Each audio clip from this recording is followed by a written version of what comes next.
Hi, friends. This is Dorie Clark, and I am here today with my good friend Erica Dhawan. Erica is the author of the new book. It is literally coming out tomorrow. It is called Digital Body Language, and we are thrilled to have her here. Erica, how is everything going? I am so excited to be here with you, Dorie. And not only is this an exciting week, my new book, Digital Body Language, is out tomorrow, T minus 24 hours. But I'm really excited to have a conversation with you as someone that I see as one of the world's experts on communication. Thank you so much. Well, it's fantastic to be here. And as you're tuning in, please feel free to type into the chat box. Let us know who you are and ask your questions for Erica. So, Erica, I would love to hear more from you. You wrote this book, Digital Body Language. You actually started writing it well before the pandemic, and all of a sudden, this became the hottest ticket in showbiz is digital body language as everyone turned to Zoom and started living our lives on Zoom. Why did you get interested in this? You were obviously ahead of the curve on the topic. Why was this something that was interesting to you in 2018 when you were started? Really, Dorie, this has been a lifelong area of research. I grew up as a shy and introverted girl in Pittsburgh, Pennsylvania. My parents were Indian immigrants, which meant at home we spoke Hindi. So that meant at school I had accented English. And I struggled, I got teased. And I remember really, because I was so shy, I often observed people. And one of the things that allowed me to better understand American culture was observing people's body language. I would study how the popular girls had their heads high and their shoulders back, and the cool kids were slouching. And then at home, I would be watching Bollywood movies and not quite knowing what the characters were saying in Hindi, but studying their body language. And in many ways, I think traditional body language became a superpower of mine. It allowed me to find my voice, to understand that it's not just what we say, but how we say it. But as you said, Dorie, a few years ago, about 5 years ago, I kept seeing, fast forward as a collaboration expert, a lot of challenges that clients were sharing. Questions like, why is there so much misunderstanding at work? How do we better connect with different ages and working styles? And what I saw was that there was no rule book for how we used the body of our language digitally. That's what set me on the journey to write this book. That's fascinating, Erica. Thank you so much. And I'm seeing a lot of great friends tuning in here. We have Carlos from Colombia. We have Ogbanaya, who's joining us. We have Sue. We have Nipun from New York. We have a viewer from Africa, Christina from Romania, Elena from London, Lisa from Canada, Natalie from Boston. We're so happy to have all of you here, and we welcome your questions for Erica. Please feel free to type them into the chat box. We'd love to hear what's on your mind. Now, Erica, when it comes to digital body language, one of the really interesting things that you write about is generational differences that people, I've seen on your Instagram feed, you do examples of, how baby boomers do text messages versus how millennials or Gen Z do text messages. What are the misunderstandings, and how do we think about, what that means in terms of the methods and the modes we use to communicate? I'll share a story that will bring the importance of digital body language across generations to life. When my father, a 75-year-old former cardiologist, sends me a text message, it starts with "Dear Erica" and ends with "Love, Dad," and I have to scroll through it because it's as long as a letter. And I haven't quite taught him that a text is not the same as a letter. But what I found in my research on digital body language is similar to the way that we look at generations. Generations are really a manifestation of the way that the world is changing. And not everyone in the same generation is the same. Not all baby boomers are all the same. Not all millennials are the same. But what I did discover was that there are different digital body language styles. There are those that I call digital body language natives. These are individuals that often use text, chat, IM tools from the time that they were in middle school or high school, tending to be Gen Z or millennials. The other end of the spectrum are who I call digital body language adapters. These individuals feel a bit more like immigrants, similar to the way that I was an immigrant to traditional body language as a kid, to the world of remote work. They may send long messages. They may not always understand the cues around when to send a text or email. I always like to say sometimes if you get an all caps message from someone that's from an older generation, for a younger generation person, that doesn't always mean just shouting or excitement. It could just mean I'm responding quickly, or if it was my father again, I don't know how to uncaps the text message. So one of the most important things we have to do is understand that there are different digital body language styles and have conversations about it. For example, I hear digital body language natives, which tend to skew younger, but are not always just younger, say, I send an email to my baby boomer boss, and then he says, let's get on the phone to discuss the questions in your email. And I just want him to respond to my email, not make me get on the phone. And then the baby boomer, tending to be more of a digital adapter, will say, why don't these millennials just pick up the phone? The honest truth is that we have different styles, and it often comes from our upbringing, our background, similar to regional accents or cultural dialects of how we speak. There are different ways of how we speak using different channels in a digital world. That's fantastic, Erica. Thank you. We're here with Erica Dhawan. She is the author of the new book coming out tomorrow, Digital Body Language. You can get your copy and you can learn more about Erica at ericadhawan.com. And if you enjoy our weekly LinkedIn Lives, you can make sure you never miss one by signing up for my LinkedIn newsletter. You can get that at dorieclark.com/LI and hit the subscribe button. So you are always up on the great conversations coming through. So we have a lot of new friends tuning in. We're so glad to have Lisa from Houston. We have a LinkedIn user from San Jose. We have Carolyn from Washington. We have Karen from Philly. We have Yvonne from DC, Dirk from Virginia, Mohammed from Qatar, Andrea from Toronto. We're so glad to have all of you and more here. Now, Erica, when it comes to the phrase digital body language, I imagine at first blush, people might think, oh, so this means how you're presenting yourself on Zoom. Oh, should I be thinking about my face and how it looks? Should I be moving my hands or not moving my hands? But you're actually intending to convey something far broader. It's not literally just body language on video calls, correct? What do you mean at a high level by digital body language? Digital body language are the cues and signals we send in our digital communication that make up the subtext of our messages, a full range, everything from how we greet and sign off our emails, to our response times, to the punctuation we use, to our emoji use, to our virtual video call backgrounds. Are signals and cues, whether we know it or not, that may be eroding or building trust with others. At the end of the day, it goes much beyond just video skills. It's about how we make others feel in a modern world. And maybe in the spirit of engaging all of you today, I'd love for everyone to go into the comments of the live that we have today and maybe share what's one digital body language signal that you tend to think about. Is it how to sign off an email? Is it the art of the subject line? Is it when to respond immediately, when to actually give some time to be thoughtful in your message and maybe respond a few days later, but avoid having individuals being anxious about it? These signals and cues oftentimes are replacing what made up 75% of traditional communication, which was our nonverbal body language, eye contact, head nods, smiles, and lean-ins. Such a good point, Erica. Thank you. So Nupun had a comment, or actually a question that I think is probably on a lot of people's minds. She was curious. She said, in an online meeting, how do you know when you can speak next? There never seems to be a cue. Do you have any advice for this? In many ways, I think that we have to think of ourselves in online meetings, not as office meeting hosts, but as TV show hosts. TV show hosts were basically those that connect behind a screen. And for example, when Anderson Cooper is guiding others to speak, he truly moderates the discussion. He calls on people out of the blue. He pivots and cuts off people if they're talking too long. This is actually how we need to think about engaging in online meetings. So a few quick tips for you, Nipun, and for all of you, and feel free to share any other tips you have in our comments right now for online meetings.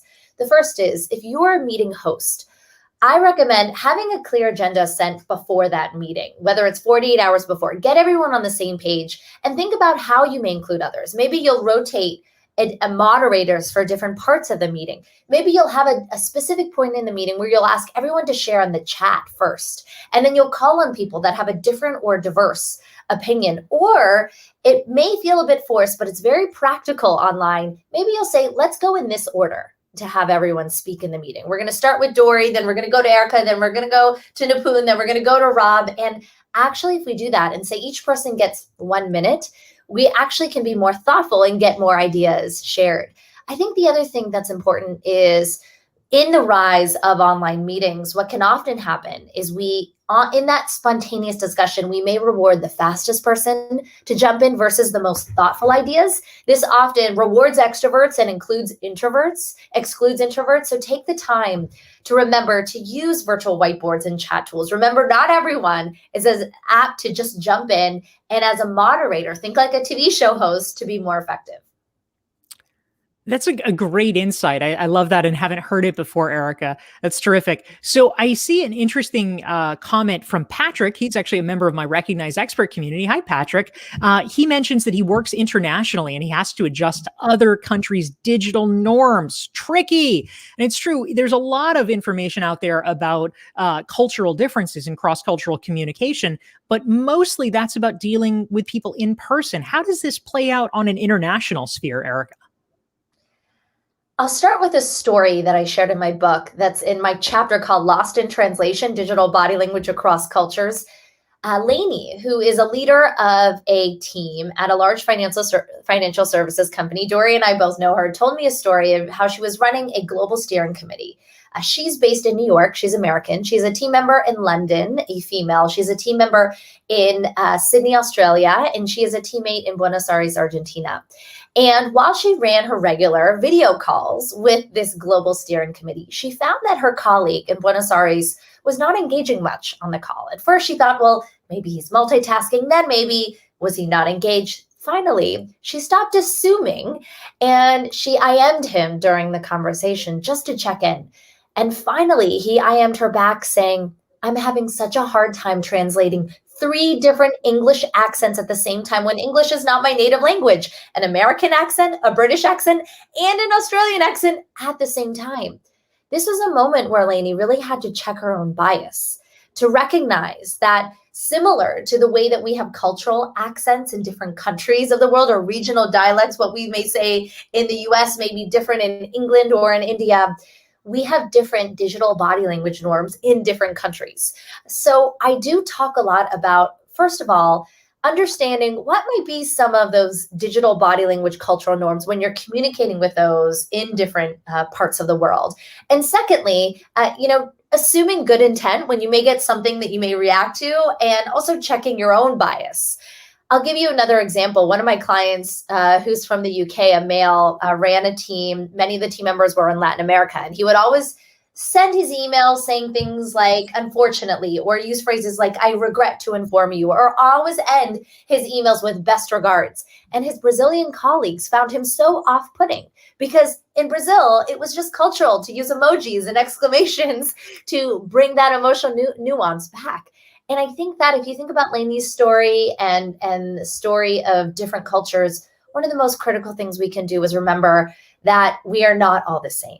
And the more that we can check our bias, assume good intent, and ask for clarity. Is it better to call you instead of text you? Is it better to send a long formal email versus before the video call will actually allow us all to create a better inclusion, especially in this time of change. Yeah, I love these points you're raising, Erica. This is great. So one thing that has probably been on a lot of people's minds over the past year comes from one LinkedIn user. They want to know, do you see the anxiety of being on Zoom all day and looking at our own faces causing people to babble and ramble on longer? I feel like I've seen a painful increase in the amount of airtime people now feel free to consume. How do you think about digital body language vis-a-vis this constant video calls? Pre-pandemic, it seemed like phone calls were just as common as video calls. Now it's all video all the time. What do you think, Erica? Remember when it was acceptable for us to respond to a voicemail in about a week? Now, if we don't accept a Zoom call or jump onto that Zoom call within 4 hours, people can be alarmed or think that there's an emergency. Video call fatigue is at all-time highs. And I would argue that even 2 years ago, video calls were not really the norm. They were more the exception. So I have a couple of tips for you to reduce the level of anxiety we all feel, not only because of the thumbnail of seeing ourselves, but just the constant nature of always being on Zoom calls. The first recommendation I have is have less video calls and have shorter video calls. Again, we kind of defaulted to taking the office meeting culture and think we could just adapt it to video calls, but it's not the same. It is not natural to see our own video on the screen. It's much more distracting, especially for introverts, according to the research. We are more likely to look at ourselves than others and feel self-conscious from that. In fact, a recent study from Stanford showed that women tend to feel even a higher level of Zoom fatigue and having to look pretty by looking at themselves on the video call versus just others. The other thing that I think is important is you have an opportunity right now, not only to have less Zoom meetings and shorter ones, but to change the norms around them. So perhaps you may want to see everyone at the beginning to build that sense of connection, but you don't need to see them the entire time because you'll be screen sharing for 45 of the 60 minutes. Maybe set a rule and in your meeting calendar invite, say, we'd like everyone to join on video for the first 5 minutes. Then you can hop off video, but it'll allow us to build that emotional connection. This is a great way just to reduce that level of fatigue, even if we have to meet online often.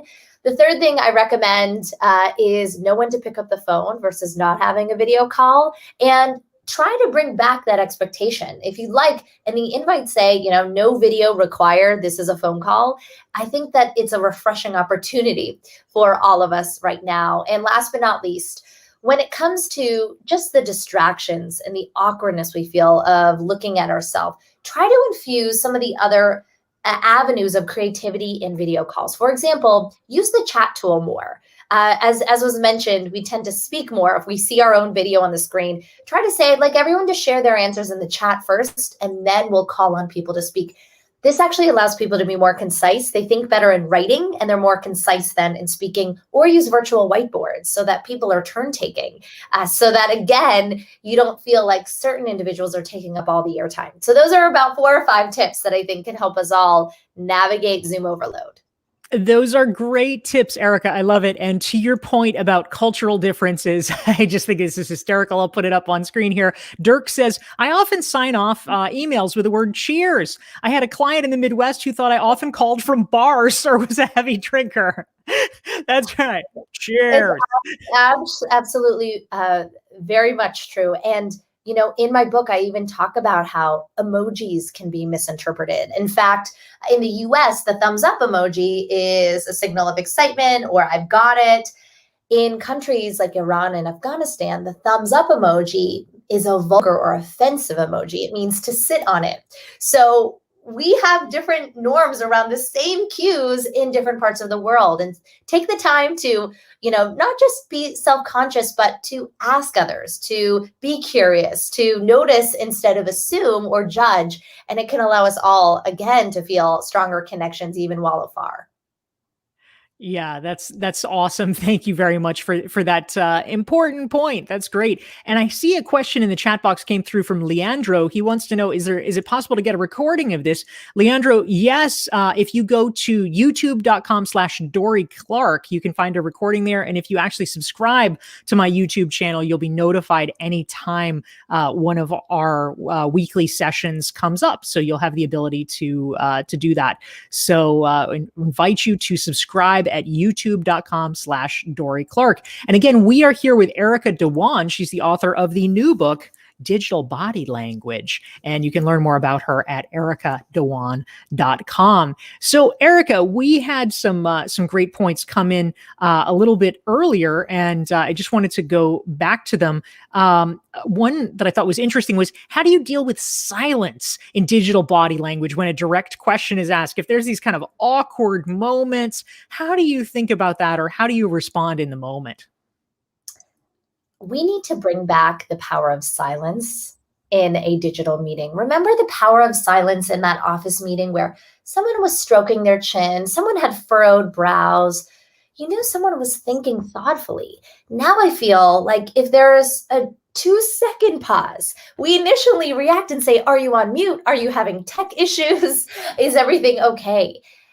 I'm a big fan of remembering that less haste equals more speed. The more that we can bring back spaces for individuals to be allowed to think in meetings versus rushing to have an answer, the less groupthink we'll have and the more innovation we'll have. I recommend beginning to practice and infuse silence intentionally as a way to actually make it more comfortable on online meetings, but also to make it thoughtful. For example, one of my clients has a process where she'll pose a few questions in her video online meeting, but she'll say, I'd like to give everyone 3 minutes to think about it and write down their answer. And it's a long 3 minutes. For many individuals, it feels not as natural, but she notices time after time again that people are given the space to think individually versus just trying to jump in to what was already discussed. And it's allowing better ideas, more thoughtful ideas to come to the table. So whatever may be natural to you, and I welcome anyone to share in the comments, what's one thing you're doing to bring back the power of silence to your digital meetings? It could be effective moderation around it. It could be simple moments that are thinking moments in your meeting, or it could be small breakout rooms where individuals have time to think together and then come back. I'm a big believer in the fact that it can be awkward, but it is actually powerful. So good. So true. Now, Erica, we are both instructors for LinkedIn Learning. And I know LinkedIn Learning is actually launching a new initiative, LinkedIn Learning Live, where they are featuring instructors having conversations with one another starting today. So we are actually part of the early pilot for that, which is really exciting. So for folks who have not had the benefit of experiencing your digital body language course on LinkedIn Learning, is there perhaps one tip that you could share from the course that people can take today in order to get better at mastering their digital body language?